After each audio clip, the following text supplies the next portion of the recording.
Intro music fades. Hey everyone, and welcome back to the channel. Today, we re-diving into a story that is both heartbreaking and a stark reminder to always trust your instincts. It's about a young woman full of life and a date that turned into an unthinkable tragedy.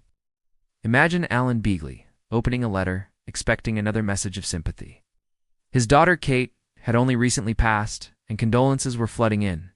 The handwriting on this envelope was neat. The first lines warm, even affectionate. The writer called Kate an angel, speaking of her bright, happy soul. But then, Alan saw the return address. His stomach dropped. It was from a prison. And the sender, not a friend, not a mourner, but the very man who had stolen his daughter's life. Kate Beagley was truly someone special.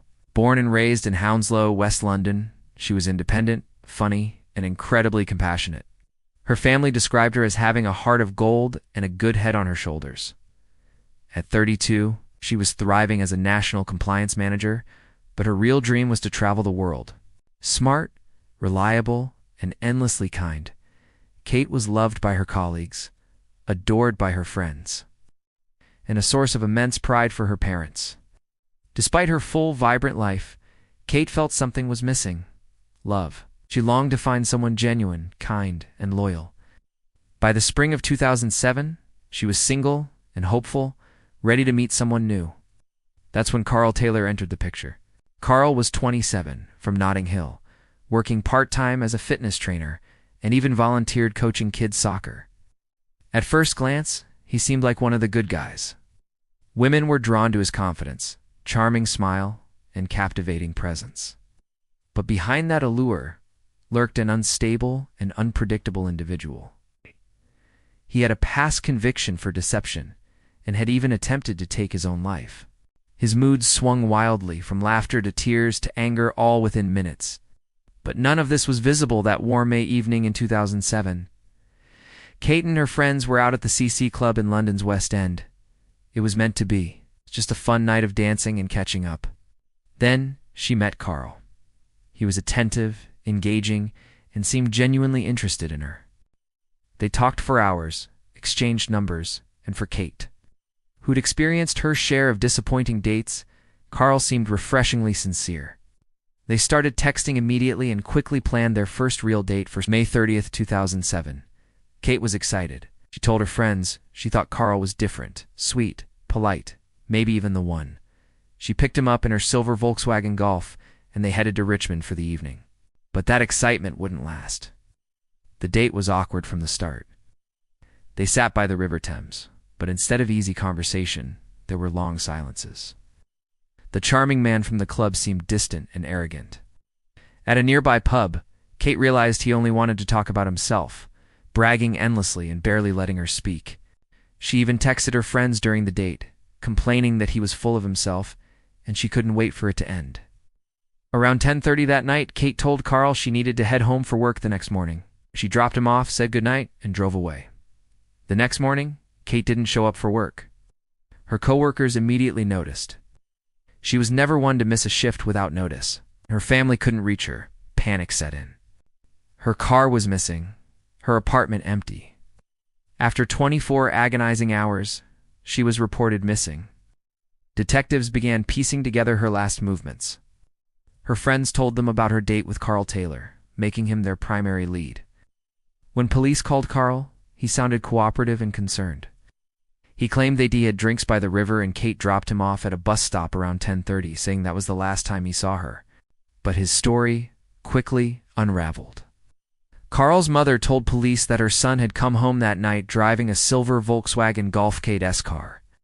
He claimed it belonged to a friend and spent the next day cleaning the trunk. CCTV footage from a nearby gas station showed Carl filling up Kate's car early the next morning, paying with Kate's credit card. Kate herself was nowhere to be seen. When detectives confronted Carl again, his demeanor shifted. The nervous energy was gone, replaced by stone-faced silence. Every question was met with no comment. He was arrested on suspicion of kidnapping and murder. Inside the interrogation room, Carl cracked surprisingly fast, confessed to killing Kate, but his story was bizarre. He claimed he planned to steal her car, hiding a knife in his coat before their date. As Kate prepared to leave, he pretended he'd lost his house keys by the river. Kate, kind as ever, offered to help him look. That's when he pulled out the knife and demanded her car keys. What happened next is known only to Carl and Kate. He claimed she accidentally stabbed herself during a struggle. Other times, he said he acted in self-defense. But the evidence told a very different story. On June 4th, 5 days after Kate disappeared, Carl led police to Oxley Woods, a dense forested area north of London. Hidden among the trees and thorny undergrowth, officers found Kate's body. She had been stripped and stabbed 31 times. It was a brutal, deliberate killing. Carl admitted to using bottled water from Kate's car to wash away his DNA and dumping her clothes, phone and the knife as he drove away. That same night, he was seen drinking and laughing with friends, even bragging about driving a new car. Carl was charged with murder. But despite his confession, he pleaded not guilty in court. He repeated his self-defense story, painting himself as a victim of circumstance, rambling about being misunderstood and unlucky in love, as if that somehow excused his actions. The trial lasted 2 weeks. The evidence against him was overwhelming: CCTV footage, forensic traces, and testimony from his own mother. The jury found Carl Taylor guilty of murdering Kate Beagley.